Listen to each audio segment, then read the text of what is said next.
Market mechanism in action. Question number 3. Is there any relation between demand, supply, and money? Although many economists, me included, fight a lot to distinguish between economics and money and monetary aspects, because economics is much more than money, it's much broader than monetary issues. But demand and supply are actually related to monetary dimensions.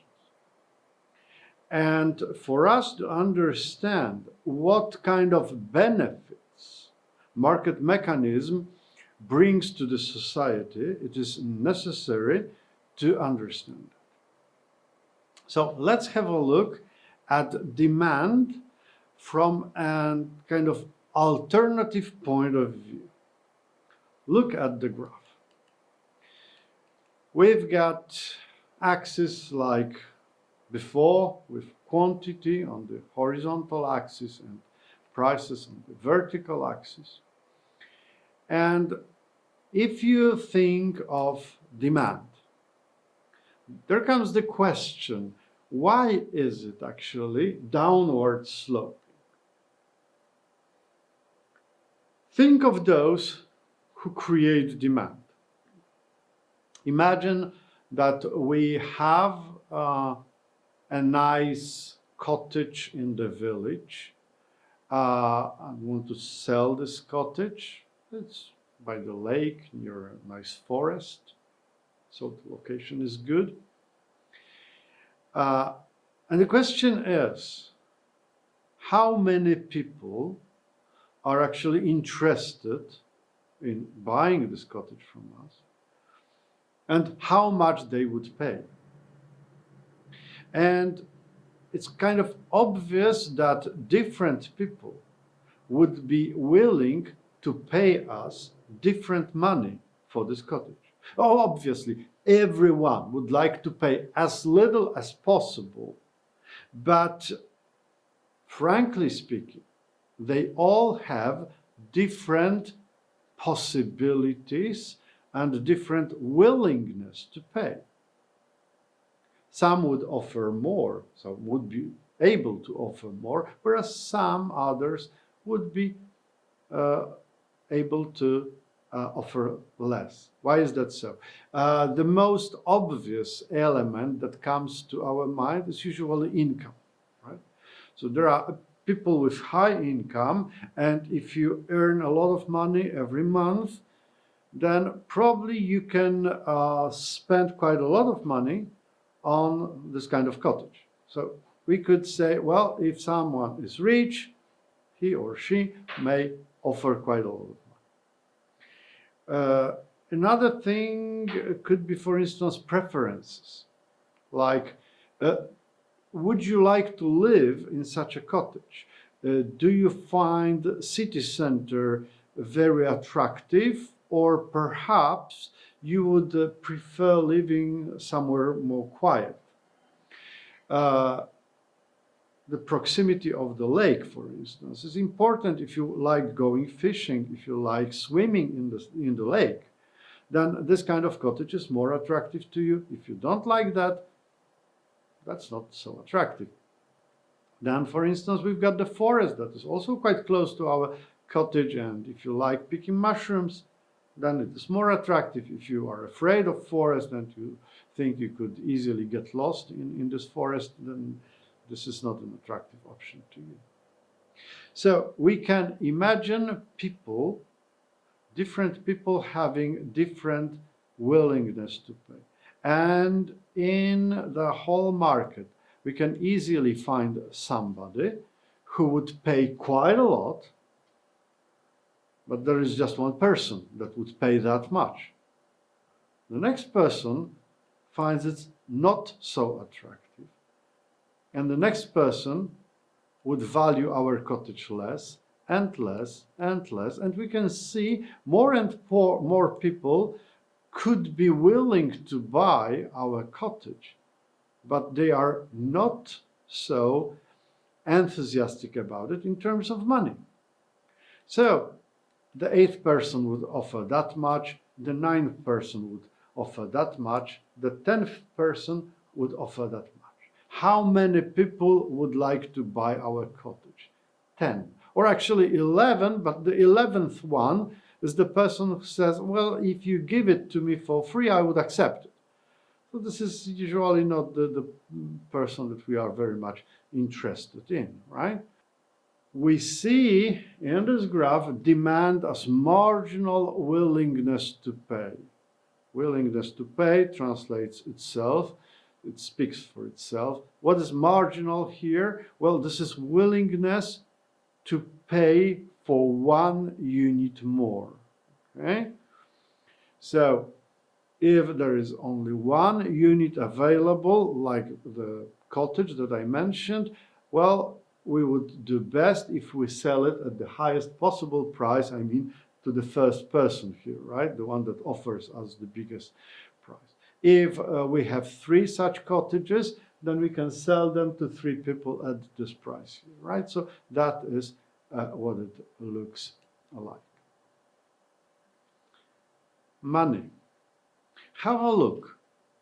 This area that you can see here is the area of a triangle, and you normally calculate how big is triangle by taking its vertical dimension times horizontal dimension, and since this is not a rectangle but a triangle, you divide it by 2. Look at the axis and think of the units that we have. The vertical axis is P, price. Price is always expressed in terms of money per quantity. Like if you buy beer, you pay dollars per bottles. If you buy apples, you pay dollars per kilograms. If you buy cars, you pay thousands of dollars per 1 item, or 1 car. The horizontal dimension is Q, that's quantity. If we speak of beer, these would be bottles. Remember, the price was dollars per bottles, and Q is bottles. When it comes to apples, the price was dollars per kilograms. And quantity of apples, how do we calculate it? What's the unit? These are kilograms, obviously. Cars, well, this is thousands of dollars per 1 car, and the number of cars is quantity, right? If you multiply them, those 2 dimensions, then you see that the unit is money.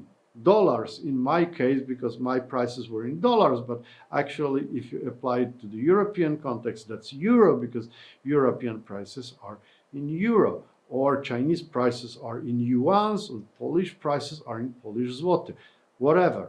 Right? That's the currency, that's the money. And the area that you can see here is telling us how much buyers are willing to pay for 10 items of the good that we analyze. So here we have it, right? The relation between demand and money. It's related. The area below the demand curve tells you about how much buyers are willing to pay. In other words, we could say how much buyers value those 10 items of goods. What's the market value of those 10 items of goods? We can adopt a similar approach with respect to supply, market supply. So let's draw our graph, quantity, prices, and supply curve. Low quantities in this graph correspond with low prices. What does that mean? If the prices are low, like the one here, only some suppliers are able and willing to supply their goods to the market. these are probably the best suppliers, the best in terms of costs. So perhaps they have better technologies than others. Perhaps they are local, so they do not have to cover the cost of transportation, or they have access to cheap labor force, right? So if the price is very small, only a small number of suppliers is able to supply their products. If the price grows, then we can see more players coming to the market. For this price, for instance, you can see the quantity is already 4. I mean, it is possible to produce and deliver more to the market because prices are bigger. So you don't have to be so much cost constrained anymore, right? You don't have to be so effective. You don't have to have the newest technology, the most efficient technology, right? And the bigger our prices, the easier it is to enter the market and start supplying things. After all, remember high prices, like this one here, for instance, they would tend to attract people, producers, suppliers from other related markets. So as we already mentioned in the previous lecture, if you produce tables and chairs are getting very expensive, then you may think of switching from table production into chair production. So you appear in the market, right? So we could go on and on and on with those higher prices and greater quantities, but since in the previous slide we stopped at 10, now we stop at 10 as well, so we only consider the quantity of 10. This graph shows you supply as marginal willingness to sell. So again, willingness to sell is kind of self-explanatory. Marginal because it applies to one more unit, right? So we were analyzing unit by unit, increasing in quantity, right? And again, you could look at this area in this graph. This time it's not a triangle, this time it is a trapezoid. But for trapezoid, you also know how to calculate the area that it occupies, right? So that would be this vertical part plus this vertical part divided by 2 and times this horizontal dimension. Nevertheless, it is quite similar to the previous situation when you multiply horizontal and vertical dimensions, right? So you again multiply something that is expressed in terms of price by something that is expressed in terms of quantity. And what you get is money again. So this trapezoid here tells you how much producers must get to be willing to sell 10 items of this good. Right? So this is the minimum then that you have to offer to them to get those 10 items on market. Why is it important to understand that? Because this is closely related to the concept of consumer and producer surplus. What are those? Have a look at the graph again. We've got our axis, we've got supply and demand, we've got our equilibrium, the point of intersection with equilibrium price and equilibrium quantity. Those two variables, equilibrium price and equilibrium quantity, are important. Why is that so? Because they tell us about transactions. So we know that normally in this market, quantity sold and quantity bought, quantity traded, in other words, would be QE. The price, the equilibrium price, is the price at which those transactions were performed. So if you look at this area here, you could actually multiply the quantity traded by the price that was used for making transactions, and this area here again shows you money, and this time this money is total revenue of businesses that were selling this product. This area tells you how much money they got from selling QE goods at the price of PE. This is the money that they gained. You can also use in other optics, you can look at buyers and say, well, this is total expenditure of buyers. This is how much money they spent on those goods. They decided to buy QE, they accepted the price PE, so they paid PE for the quantity of QE, and this area here is the money they spent. So this is actual consumer expenditures and producers' revenues. One important remark here, have a look, consumer expenditures and producers' revenues are kind of by definition equal to each other. This is simply the same money, but perceived from two different perspectives. From producers' perspective, this is revenue, this is money coming to producers. From consumers' perspective, these are expenditures, this is money that is spent. But that's the same money, obviously. Okay, so when we look at this market, we see this is the amount of money people spent, businesses got. This is the quantity that was sold and bought, and this is the price that was used for the transaction.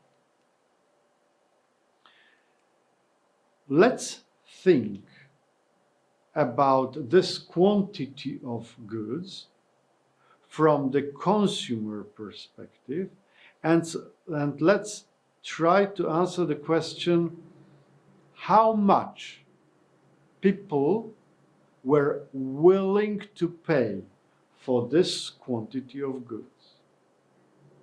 And this willingness to pay, as you could remember, is the area below the demand curve.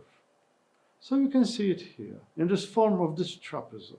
This is the amount of money that people were willing to pay for QE, right? That's not the whole triangle, because we do not speak of all the quantity available in the market. We speak only about QE quantity. So for this quantity, people were willing to spend the money that is equal to the area of this trapezoid. So this is how much they were willing to pay, but actually they paid only the area that is given by this triangle. So they were willing to pay more. They would pay more if they had to, but they didn't have to. Therefore, this area here, this triangle here, is the money they were willing to pay, but they didn't have to pay. This is the amount of money they still keep in their pockets. And you know, we call it consumer surplus, and it gives you the idea about the benefits they perceive. You know, when you want to buy bread and you are willing to pay 5 Polish zloty for one loaf of bread, but you buy this loaf of bread at 3 only and you have 2 zloty left, then you are happy for 2 reasons. First of all, you wanted to have bread and you have it. So this is one reason for your happiness. And the second reason is you've got 2 zloty left. You didn't have to pay as much as you were willing to. So this consumer surplus tells us how happy consumers are. Apart from making transactions, which obviously makes them happy because they wanted to make those transactions. So transactions are made, but additionally, they gain this consumer surplus. This is money they still have in their pockets. This is the willingness to sell that is expressed by sellers, suppliers. This trapezoid here tells you how much they need to get in order to supply QE to the market. This is the amount of money they need to get. Without this money, they wouldn't supply QE. But actually, when you look at their revenues, those revenues are greater. They are greater by this triangle. So this triangle here is additional money they got, and this is money above their total willingness to sell. So we call it producer surplus. And the meaning of producer surplus is quite close to the profit. It's not exactly the profit, but it works in a similar way, right? So this is what we could say, this is analogical to consumer surplus in the sense that producers wanted to sell QE and they were successful. They wanted to get at least this trapezoid here for producing and supplying QE, but actually they were able to get more, and this additional money, remember this triangle is money, this additional money is some additional reason for them to be happy. One important question. Do you think that consumer surplus and producer surplus, are they the same? Should they be the same? The answer is negative. I mean, it may happen they are the same, but usually they are not. If you look at those two triangles, then you can see that obviously the horizontal dimension for both of them is the same. So that's QE, right? And consumer surplus and producer surplus are both produced by this QE quantity. But the vertical dimension of consumer surplus and producer surplus is very likely to be different, right? So they are not necessarily the same, even if in this graph they are pretty similar. What is also important is the fact that market equilibrium allows consumer and producer surplus to be of the greatest value. So this area here is as big as it is possible. And you can see in this graph, we call it economic surplus. What is economic surplus? Economic surplus is consumer surplus and producer surplus together. Why do we put it together? You know, because this is our way of answering the question, who is more important, consumers or producers? And we tend to think of ourselves mostly in terms of consumers. So we tend to say, well, come on, we consumers are more important than producers. These are, you know, fat fishes, they would go on anyway, but we consumers, we struggle. But this is false, remember, we are all producers and consumers. So for instance, if you look at me, I am a producer now because I supply my economic knowledge, right? I get some money for that in the form of salary paid by the university. Then I turn into consumer and I buy things, right? So everyone, think of your parents, for instance, they are producers and consumers, right? They are producers when they work, when they run their own business, or when they do whatever they do for a living. And they are consumers when they spend this money, right? The taxi driver is a producer and he gets off the taxi and goes to the shop and he's a consumer. Producers and consumers are members of the same society. So if we look at market mechanism, if we look at what market mechanism offers to the society, then we would say what this particular market here offers to the society is it allows to meet the needs of producers and consumers. Producers want to supply QE to the market and sell at PE. This is what they want.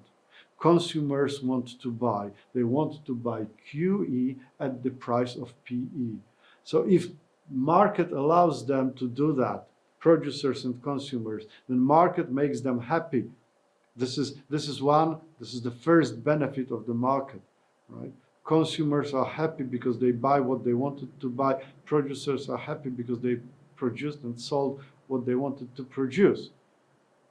Additionally, the society, meaning producers and consumers, get some benefits. Additional benefits of producers in the form of producer surplus, additional benefits of consumers in the form of a consumer surplus. And together, we've got CS and PS together. So we've got economic surplus as the society. Our additional benefit, apart from traded goods, is that we have this economic surplus. And with market equilibrium, this economic surplus is as big as it is possible. That's all.